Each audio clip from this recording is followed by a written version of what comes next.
qormaanni isinitti dhufe kuni isuma amantoota warra kaanitti dhufuudha. Haaraa miti. Kan Kiristoos taanaan qoramuun keessan hin hafu. Kiristoosumti mataasayyuu qorameera. Sobduu jedhameera, albaadessa jedhameera, dhagaan itti guurameera, kabalameera, waraanameera, jibbameera, ari'atameera. Qormaanni kiristaana gaafatan innuma isinitti dhufa. Wanti namatti dhufe hin beekne isinitti hin dhufne. Kan keessan haaraa miti. Isuma namoota kaan fattanaa ture isin fattanaa jira. Garuu ede humna keessan gararraatti akkasiin qoramtan immoo hin godhu. Maala noonatti faradamee jira afumaan deema malee tokko tokko. Awwaalameen jiraam. Awwaala kootu bal'aadhaan keessa socho'aa jira malee namni tokko tokko. Akka waan ba'uun hin danda'amnetti kan hidhamee jiru meeqas keessa. Garuu nuyi Waaqayyoo isa warra du'an kaasu duwwaa malee ofii keenya akka nama nanneef kun ta'e. Amantii keenya namni tokko tokko humna isaatti hirkata. Namni tokko tokko qabeenya isaatti hirkata. Waaqayyoo moo maal jedhe gaa? Akka ofitti hirkattu hin barbaadu. Akkati namatti hirkattu hin barbaadu. Akkati qabeenya keetti hirkattu hin barbaadu. Akkati isaa duwwaa amanattu barbaadu. Rakkinni tokko tokko waa nama barsiisa. Hamma namaa si barsiisa. Jireenya si barsiisa. Haala si barsiisa. It is school of life. Mana barumsaa jireenyaati. Keessatti waa bara. Waaman si barsiisa keessa. Arrabsoo diinaa, jecha mandara, jibba namoota, of harkaa dhabuu, hiyyoomu, ya namoota rakkinni humna koo gararraa ta'e jechaa jirtanii. Jireenyi humna koo gararraa ta'e ya namoota jechaa jirtanii. Sabbar zeena karaa ati ittiin keessaa baatu argameera.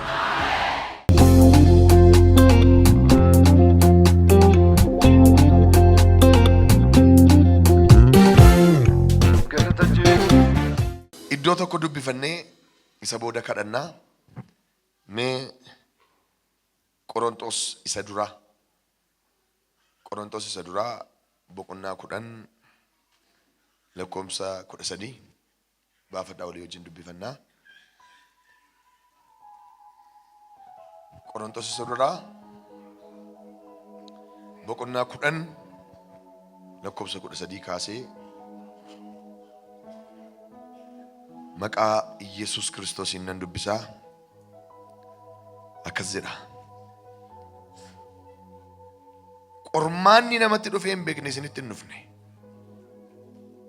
Waaqayyoo amanamaa waan ta'eefis humna keessan gararraatti akka isin qoramtaniif isin hin dhiisu. Garuu qorumuma sana keessatti akka isin dandeessan hin godha. Karaa isin keessaa baatanis isiniif hin kennaa. Irra deebiin dubbisa. Qoramni namatti dhufee hin beekne isinitti hin dhufne. Qormaata fatanaa. Qormaata jireenyaa. Yeeyyoot fatanaa. Qormaata jireenyaa. Biyyi lafaa fatanaadhaan guutuudha. Maal jedha gaa? Qoramni namatti dhufee hin beekne isinitti hin dhufne. Waaqayyoo amanamaa waan ta'eefis humna keessan gararraatti akka isin qoramtaniif isin hin dhiisu. Garuu qorama sana keessatti akka isin dandeessan hin godha. Karaa isin ittiin keessaa baatan immoo isiniif kennaa. Ameen. Waan tokko jechuuf jedha. Karaa ati ittiin keessaa baatu sii kenna Waaqayyo. Ila maal akkasi marsee jiru hin beeku. Qormaata akkamii keessa akkati jirtu hin beeku. Fatanaa akkamii keessa akkati jirtu hin beeku. Garuu har'a karaa ati ittiin baatu siif kennama. Nama tokkoof karaan ittiin jireenya fatanaa jireenyaa keessaa bahu nan kennaaf naan jedha Waaqayyo. Waaman si marse keessaa arrabsoo diinaa, jecha mandaraa, jibba namootaa, of harkaa dhabuu, hiyyoomuu, waama si fattanaa jiru keessaa karaan argameera hin baata. Xumureera. Karaan argameera hin baata. Karaan argameera cabsitee baata. Maal jedhee dubbate Phaawulos? Qormaanni isinitti dhufe kuni isuma amantoota warra kaanitti dhufuudha. Haaraa miti jedhe. Kan Kiristoos taanaan qoramuun keessan hin hafu. Kiristoosumti mataasayyuu qorameera. Sobduu jedhameera, albaadessa jedhameera, dhagaan itti guurameera, kabalameera, waraanameera, jibbameera, ari'atameera. Qormaanni kiristaana gaafatan innuma isinitti dhufa. Gaafa ga'u gooftaa Yesuus Kiristoosin fayyisaa lubbuu keessanii godhatan innuma isinitti dhufa. Wanti namatti dhufee hin beekne isinitti hin dhufne addis ayyaanaa yennaan ta'e. Kan keessan haaraa miti. Isuma namoota kaan fattanaa ture isin fattanaa jira. Garuu jedhe humna keessan gararraatti akkasiin qoramtan immoo hin godhu jedhe. Humna keessan gararraatti. Argitu? Ya namoota rakkinni humna koo gararraa ta'e jechaa jirtanii. Jireenyi humna koo gararraa ta'e ya namoota jechaa jirtanii. Sabbar zeena. Karaa ati ittiin keessaa baatu argameera. Hela nan chaappesse jabeesseef. Karaa ati ittiin keessaa baatu argameera. qormaata sitti dhufeef karaa ati ittiin baatu argameera. Ilaame edabjuu kooniin waa arga. Abjuu kooniin waa ilaala. Kottaa mee kun sadan gidduu lixati. Harka ol qabadhaa gaa isa daangessaa. Ilaala marsaniiru. Qorumsa keessa jira, marfamee immoo jira. Asiin karaan hin jiru, asiin karaan hin jiru. Taphatanii beektu asiin na baasisa yeroo ijoollummaa. Asiin na baasi. Yaa nama rakkinni sin baasu sin jechaaru kuttee baata ganama kan. Ela waama si marsee cabsitee baata sin jedha Waaqa. Diinni kee harka ol qabatee sirratti ijaaramuu danda'a. Rakkinni sirratti ijaaramuu danda'a. Ganama kana nama cabsee ba'u jira. Nama rakkina cabsee ba'u jira. Nambaa jedhi dhufadume. Rakkina si marsee jalaa hin baata. Hiyyuma si marsee jalaa hin baata. Abaarsa si marsee jalaa hin baata. Ila ati as na ilaali. Jireenyi kees kanuma fakkaata wanta nama simboliin hin qabu.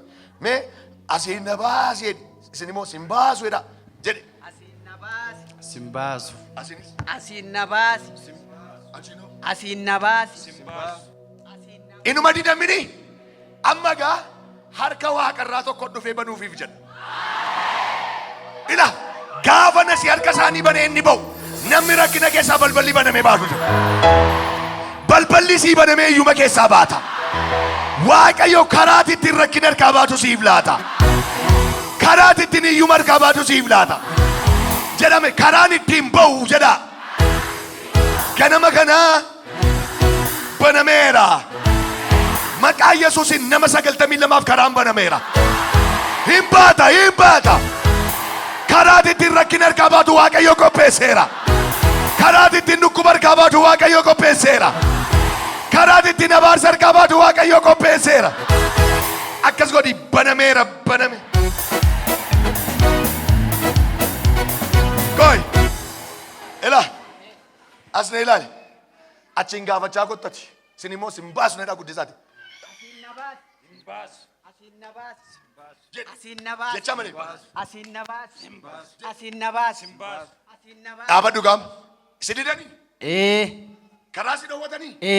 Amma gaa Waaqayyootu waaqarraa dhufaafiira. Yeroon kana banu fiiddee baata namni Itoophiyaa keessaa baatu jirtu. Namni gola rakkinaa keessaa baatu jirtu. Namni gola hiyyumaa keessaa baatu jirtu. Namni waan si qabee keessaa baatu jirtu. Ganamni kun ganama cabsanii baa'uudha. In amantaa. In amantaa. Namni hiyyuma keessaa baatu jirta. Namni viizaan sii chaappee biyya laadattu jirta. Tokko lama sadi. Bay. Banameera. Banameera. Banameera. Banameera. Iyyi banameera. Banameera. Moka duza pa. Banameera. Banameera. Hey! Zukata jula. Makra da bas. Karaatti ittiin rakkina harkaa baatu banameera. Karaatti ittiin iyyuma harkaa baatu qophaa'eera. Asiif achi deemaati banameera. Labsa.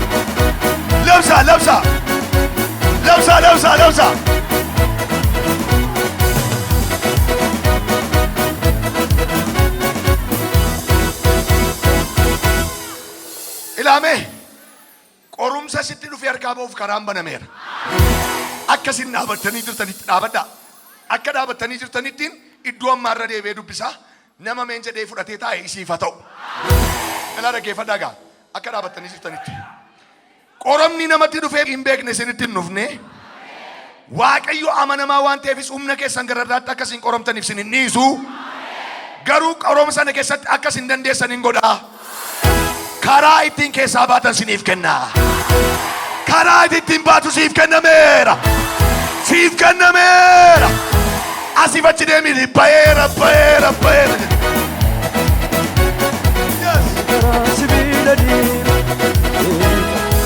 Ne ora. Ilaame edabjuu kanan arga. Namoota akka yeroo ijoollummaa asiin na baasii taphatanii siin baasuu jedhan sana namni harka ol qabatee nama daangeffameen argan ture. Namoota utuu hojjetanii deebi'anii ta'aniin arge. Namoota utuu fiiganii fiigichi isaanii qabameen arge. Namoota utuu nagaadha jedhanii itti dukkanaa'een arge. Warra akkasii kanaaf ganama bor ganama karaa qopheesseera naa jedha Waaqa. Ganamni kun ganama cabsanii ba'uu siif ta'a. Waan guddaa nama dhibu qorumsi kutaa Eesiyaa kana keessatti Qorontos kutaa Eesiyaa keessaa ishee tokkodha. Phaawulos faarra ga'e qorumsa cimaadha. Akka jedhe Phaawulos jiraachuuf illee amma abdii kutannu geenyee turreedhe. Lubbumaan hafuuf illee abdii kutannee turreedhe. Sakaan biraa mineedhe lubbumaan hafuuf illee abdii kutannee turreedhe. Akka waan firdiin du'aa nutti faradameetti sedhe bakka tasfa qorxeen nabbaredhe. Abdii kunnee turreedhe. Akka waan firdiin du'aa nutti faradameetti. Garuu jedhe kun maaliif ta'e beektu jedhe akka nuun ofitti ofii keenyatti hin hirkannetti ofii keenya nama nannetti Waaqayyo gooftaa amanannutti amantii keenya dabaluudhaaf qorumsi kun dhufe malee nu balleessuudhaan miti jedhe. Argitu yeroo baay'ee cillim jedhee dhufa gisee tokko tokko. Dukkanuma quban seensisne fakkaatee dhufa. Wal ijaaree dhufa. Achuma keessaa Waaqayyo warra kan isaa ta'aniif karaa qaba. Meetti mimee nama sibiraatti achuma keessa karaan sii jiraa jedhi. Mee dhagaa Qorontosuma isa lammaffaa Qorontos isa lammaffaa boqonnaa tokko Qorontos isa lammaffaa lakkoofsa 8 kaasee isin dubbisaa dhaggeeffadhaa. Waa'ee qorumsaa kana wanta inni jennu isin dubbisaa. Yaa obboloota koo jedhe Phaawulos. Rakkinni kutaa biyya Eeshiyaa keessatti nurra ga'e akkam akka ta'e akka beektan hin jaallannaa jedhe. Rakkina guddaatu irra ga'e jara kanarra. Rakkinni sunedha. Hamma nuyi baachuu dadhabnutti safara malee ulfaataa waan ta'eef dhalala. Hamma nuun baachuu dadhabnutti safara malee ulfaataadha jedhe. Dhugaa Waaqayyooti. Si'a tokko tokko ulfaata matee namatti dhufa. Rakkinni sun hamma nuyi baachuu dadhabnutti safara malee ulfaataa waan ta'eef jireenya tafuu keenyaaf iyyuu abdii kutannee turreedhe. Jireenyumatti tafuu keenyaaf. Jireenyumatti tafuu keenyaaf abdii kutannee turreedhe. Abdii kutannee turre.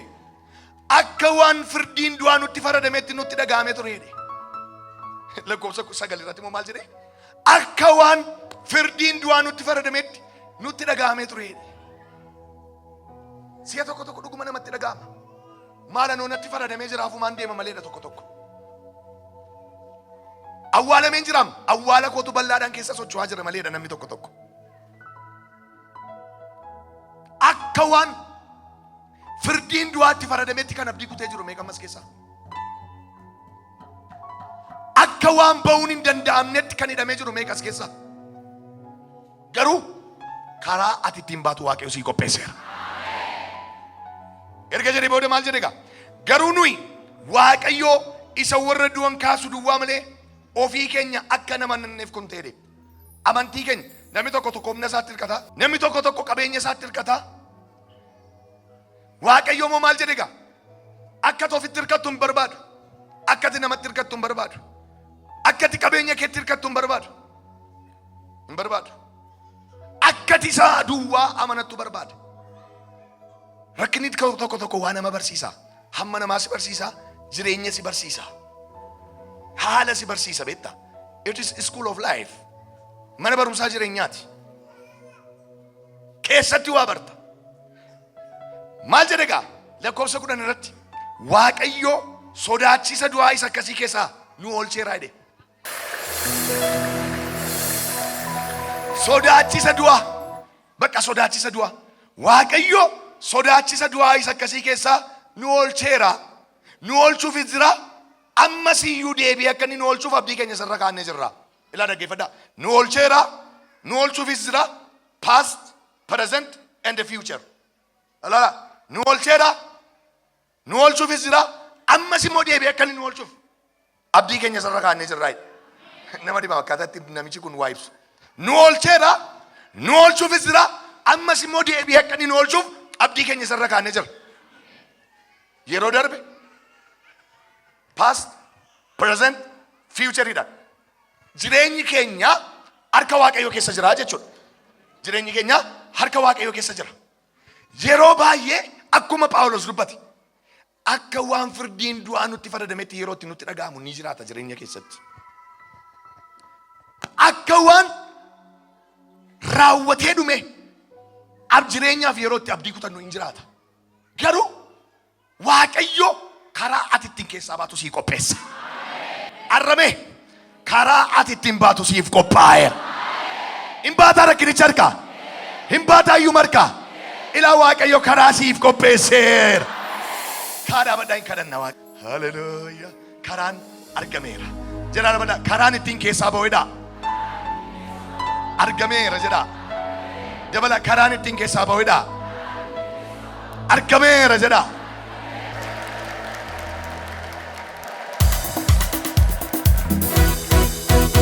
Gooftaa teeyyamee akka daabarru jal'ootaa wajjin waliin agarru. Yesuus teeyyamee akka daabarru jal'ootaa wajjin irra deebi'ame. Gooftaa teeyyamee akka daabarru fariyoonii wajjin waliin agarru. Yesuus teeyyamee akka daabarru jal'ootaa wajjin nuuf iddoo kakuu isaan iddoo awwaalaa kan keenya kana. Yesus tu jaala kan keenya kana kan keenya kana kan keenya kana kan keenya kana. Ela naaf eeyyamameera namni jettu bichaan naaf eeyyamameera namni jettu bichaan kostoreetti gooftaa teeyyamee jedhime akka daabarru jal'ootaa wajjin waliin agarru nuuf iddoo kakuu isaan iddoo awwaalaa kan keenya kana. Yesuus tu caalaa.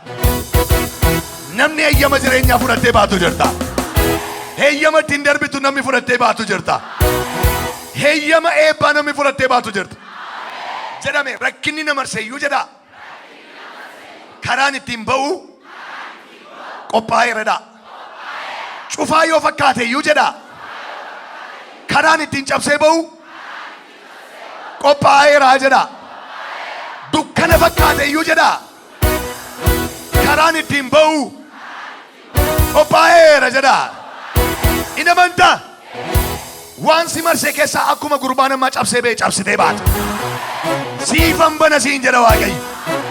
Balbala cufameen sii bana siin jedha. Balballi cufamee ture sii banameera. Banameera. Arga olii keessanii qaba. Qabi. Ilaa gaamma namni si biraa milikkita wanta si qabeeti. Isa si qabeen jenneen milikkita wanta si qabeeti. Ilaa jabee si qabi gaati moo nama si biraan. Ya nama rakkinni si qabee jiru. Ya nama iyyuu si qabee jiru. Gaafa nama si biraa irra buttee baatu kutattee baatu. Sirraa hacitu rakkinni bara dheeraa. Wanti jabeessee si qabee jiru sirraa hacitu. Nama si biraa gadhiisitti tokko tarkaanfadhu bayeera dhime. Tokko lama saduma Waaqayyo rakkina harkaa si baaseera. Isa jabeessee si qabee harkaa si baaseera. Simad simad Yesuus tu jaala kan keenya kana kan keenya kana kan keenya kana. Gooftaa teeyyamee akka daabarru jal'oota wajjin waliin agarru. Nuti iddoo kakuu isaan iddoo awwaalaa kan keenya kana. Yesuus tu jaala kan keenya kana kan keenya kana kan keenya kana kan keenya kana. Gooftaa teeyyamee akka daabarru jal'oota wajjin waliin agarru. Nuti iddoo kakuu isaan iddoo awwaalaa kan keenya kana kan keenya kana kan keenya kana kan keenya kana kan keenya kana kan keenya kana kan keenya kana. Maalidhati dura koo kan dhaabatu gaara jabaanana gaara jabaanana gaara jabaanana. Eenyudhati dura koo kan dhaabatu gaara jabaanana gaara jabaanana warra jabaadha lafa walqixxeetaata sagalee dhufee ilma waaqayyo gooftaa machaatu lafa walqixxeetaata sagalee dhufee harka waaqayyo gooftaa machaatu dirree